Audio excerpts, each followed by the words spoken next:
반갑습니다 여러분, 전파입니다. 오늘은 제가 이사와서 구매한 바로 이 소파 리뷰를 한번 해보려고 합니다.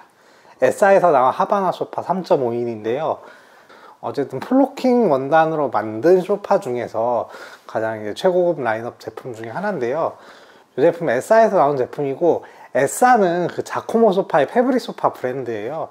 그 중에 이 하바나 소파 같은 경우에는 구해줘 홈즈에 나오는 그 조이선 소장님 있잖아요, 그 이제 소장님이 디자인 해가지고 만드신 소파라고 해요. 저 같은 경우에 이 소파를 선택하게 된 계기는 일단 좌방석이 엄청 넓다라는 큰 장점이 있었고, 그리고 약간 좀 심플한 형태의 소파를 원했어요. 왜냐면 좀 소파 형태가 복잡해지면은 아무래도 좀 유행을 타고 그러니까 유행이 좀 덜 타는 심플한 형태를 찾다 보니까 이 소파를 구매하게 됐는데요, 일단 소파의 착석감 같은 경우에는 제가 이렇게 앉아있지만 완전 소프트하진 않아요. 예를 들어 뭐 클라우드 소파라든지 아니면 까사미야에서 유행하는 캄포 소파처럼 완전 폭 꺼지는 느낌은 아니에요. 실제로 앉아보면은 이렇게 들어가는데 어느 정도 탄탄함이 있어요. 그러니까 무작정 꺼지지 않는 그런 소파라 가지고 저는 착석감도 굉장히 만족스럽더라고요. 뭐 소프트냐 하드냐 이걸로 나누면 조금 더 소프트 쪽이 훨씬 더 가깝지만 굉장히 좀 탄탄한 착석감을 가지고 있다. 이거는 뭐 에싸에서 에어리폼이라는 자기네만의 기술이 있어가지고 뭐 착석감을 만들었다고 하는데, 실제로 좀 탄탄한 착석감을 보이고 찍힘이라든지 아니면 이런 꺼짐 이런 것도 금방 복원이 되더라고요. 그리고 이 제품 같은 경우에는 플로킹 원단을 사용했다고 이야기 드렸잖아요. 그렇기 때문에 발수성이 되게 괜찮더라고요.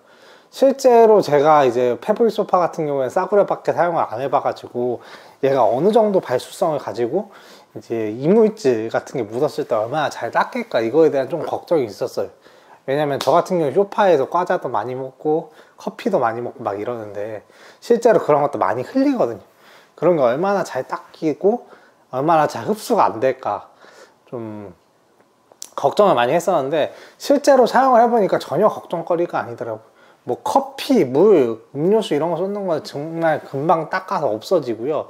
심지어 제가 이제 손톱이라든지 막 이런 데를 나이 안 맞게 되게 막 긁어가고 뜯고 막 피가 나거든요. 이 피난 것도 이 소파에 묻었을 때 그냥 간편하게 물티슈로 해서 지울 수가 있었어요. 특별히 뭐 과산화수소수 이런 거 이용하지 않아도 간편하게 오염을 다 제거를 할 수가 있었다. 발수성 같은 경우에도 제가 이제 조금 부끄러운 이야기지만 예, 롤을 하다가 한타를 막 하는데 물을 쏟은 거예요.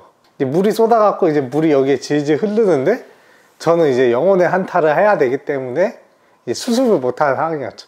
그래갖고 이제 그 게임 한 5분 정도, 게임으로 5분 정도 하는데 이제 이 바지는 다 젖어오고 이 소파도 물이 흥건한데 그 상태에서 한 게임을 계속 했단 말이에요. 그러고 나서 일어나서 소파를 가볍게 물티슈로 닦아준 다음에 조금만 말리니까 진짜 뽀송뽀송하게 잘 마르더라고요. 그래서 발수성은 진짜 발군이었다.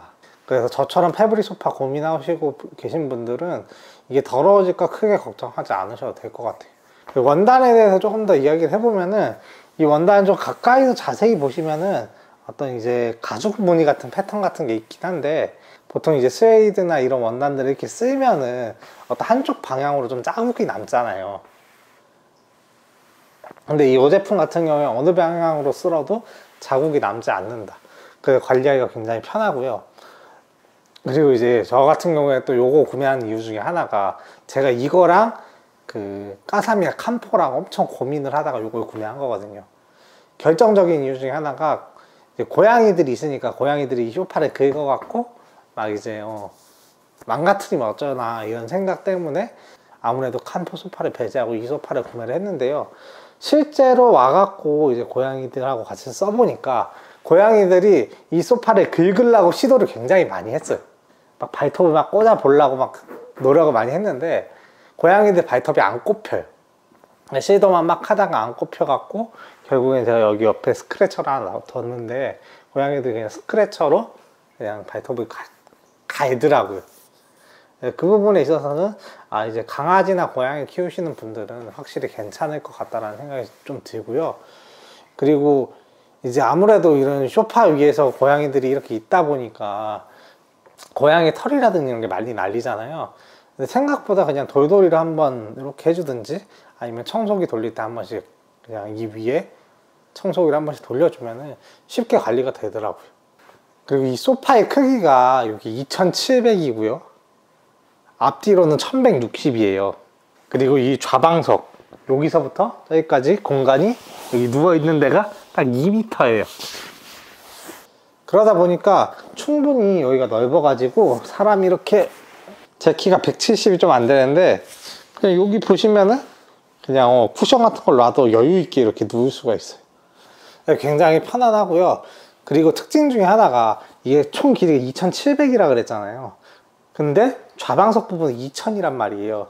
그러면 700mm가 남죠. 700mm는 어디 있냐면은 바로 이 팔걸이 부분이 있어요. 보시면은 팔걸이 부분이 진짜 넓어요. 저는 이거 생각도 못 했는데 사고 나서 보니까 이게 너무 좋더라고요.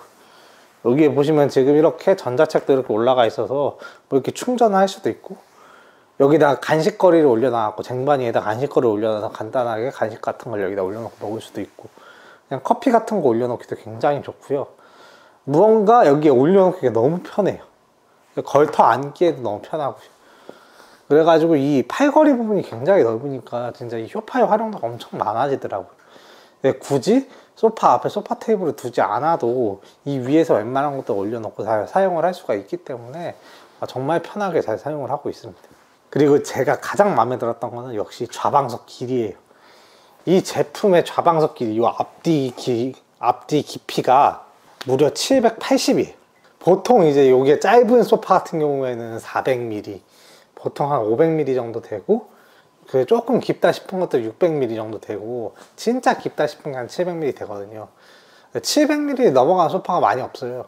어쨌든 780으로 해도 굉장히 넓은데요. 넓다 보니까 그냥 여기 위에 편하게 이렇게 앞바다리 하고 앉아도 엄청 여유가 있어요. 앞바다리 하고서 한참 여유가 있죠. 그리고 뭐 이렇게 앉아도 되고, 어떻게 앉아도 이 좌방석이 엄청 깊기 때문에 굉장히 편하게 이 소파에 앉아 있을 수가 있어요. 진짜 별의별 자세 방, TV 볼 때 보통 이렇게 보거든요. 근데 이런 자세가 좌방석 깊이가 깊지 않으면 편안하게 나올 수가 없는 자세거든요.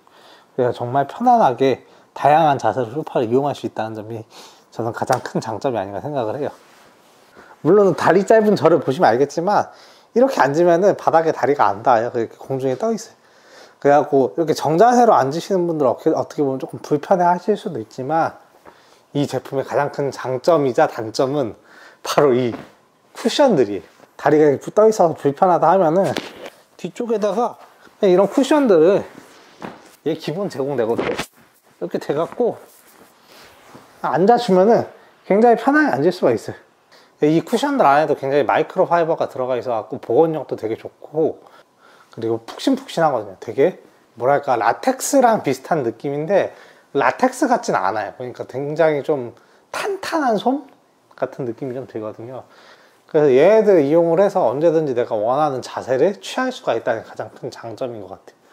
그러다가 이제 이렇게 막 얘들이 막 쭈글쭈글해지고 주름이 지거든요. 저는 처음에 이게 막 주름이 졌을 때 이렇게 주름이 지면은 이게 다리미질로 펴줘야 되나 막 이런 생각을 했었는데, 그냥 간단하게 이렇게 들고 끝에서 팡 치면은 그냥 잘 펴져가지고 딱 이렇게 놓으면 되더라고요. 그냥 주름이 진 것 같은 부분도 그냥 다음날이나 몇 시간 지나면 다 펴져 있어요. 여기도 마이크로 파이버가 다 들어가 있어서 쿠션 자체도 보온력이 상당히 좋고 자세를 딱 잡아주는 그런 느낌이 납니다. 근데 왜 제가 이 쿠션을 장점이자 단점으로 이야기를 했냐, 일단 이 쿠션은 진짜 기능적으로 너무 좋아요. 너무 좋은데 이 쿠션을 사용을 하다 보면은 필연적으로 막 얘네들 뭉개서 쓸 수밖에 없어요. 쓰시다 보면은 막 여기 침대에 누워있고 막 몸을 비틀다 보면은 얘네들이 필연적으로 막 구겨질 수밖에 없거든요. 막 이렇게 얘네들도 막 이렇게 내려오고 막 구겨지면은 나중에 이제 일어났다가 이 소파 쪽을 바라보면은 이 쿠션들 때문에 소파가 되게 난잡해 보이는 경우가 있더라고요. 미관적으로 그렇게 얘네가 좋은 효과를 발휘하진 않는 것 같아요. 그래서 그런 부분이 저는 이 쿠션의 좀 단점이지 않나. 하지만 편안한 기능적인 부분에는 진짜 괜찮다. 얘네들만 있으면 다른 쿠션은 딱히 구매할 필요도 없을 것 같고요. 진짜 여기 있는 쿠션들을 이용을 하면은 진짜 내가 원하는 가장 편안한 최적의 자세를 유지를 할 수가 있어요. 그래 저는 사실 처음에 이걸 시킬 때 이 쿠션은 도대체 왜 이렇게 못생기게 된 거를 이렇게 끼워서 팔지라고 생각을 했어요. 이거 오면은 한번 써보고 별로면 이 쿠션 다 빼고 그냥 이 미니멀한 소파만 남겨갖고 예쁘게 써야지라고 생각을 했는데, 막상 와갖고 이 쿠션 깔아보니까 얘네들이 너무 편해갖고 이 쿠션이 어떻게 보면 이 소파의 기능을 배가 되게 해줘요. 이 쿠션들이 없으면은 훨씬 더 미니멀하고 깔끔한 디자인을 유지할 수 있겠지만 편안함은 반퉁이 될 거라는 거. 그래서 이 쿠션이 애증의 관계, 장점이자 단점인 것 같습니다. 어쨌든 이 에싸의 이 하바나 소파가 결코 저렴한 소파는 아니에요. 플로킹 소파 중에 뭐 100만원 초반대 디자인 소파도 엄청 많거든요. 이런 비슷한 디자인에 훨씬 더 저렴한 소파들도 굉장히 많아요. 실제로 써보니까 뭐 이 탄탄함이라든지 완성도, 바느질의 완성도, 이 쿠션의 완성도, 소파의 전반적인 완성도가 굉장히 좀 잘 만들어졌다는 걸 확인할 수가 있었어요. 그래서 350만원 정도, 저도 그 정도 주고 샀는데 전혀 돈이 아깝지 않은 그런 소파입니다. 와이프도 엄청나게 만족을 하더라고요. 어쨌든 집에서 굉장히 편하고 안락하게 소파에 앉아서 TV를 보시려는 분들에게는 정말 괜찮은 소파 같아요. 기본적으로 쿠션들도 다 딸려오니까 별도의 액세서리도 딱히 필요 없고, 편안한 만큼은 진짜 극대화로 만족시킨 게 아닌가. 거기에 이제 편리한 관리까지, 쿠션도 그렇고 이 소파도 그렇고 전부 다 플로킹 원단 소재, 카시미라 패브릭 소재이기 때문에 그냥 간단하게 물티슈로만 관리를 해줄 수 있으니까 정말 괜찮지 않나 그렇게 생각이 듭니다. 어쨌든 이 제품을 이사와서 한 달 정도 지금 써봤는데, 한 달 동안 써본 결과 제품 자체에는 너무너무 만족을 하고요. 다만 아쉬운 점은 단 한 가지, 이 쿠션들 때문에 집이 약간 좀 지저분해 보인다. 그것만 빼면은 진짜 괜찮은 소파인 것 같아. 남들한테 좀 자신있게 추천해줄 만한 소파가 아닌가 그렇게 생각이 듭니다. 미래에는 헤세드 소파를 한번 써보고 싶은데. 어쨌든 오늘 영상 여기까지고 유익하셨다면 구독과 좋아요 부탁드립니다. 감사합니다. 전파남이었습니다.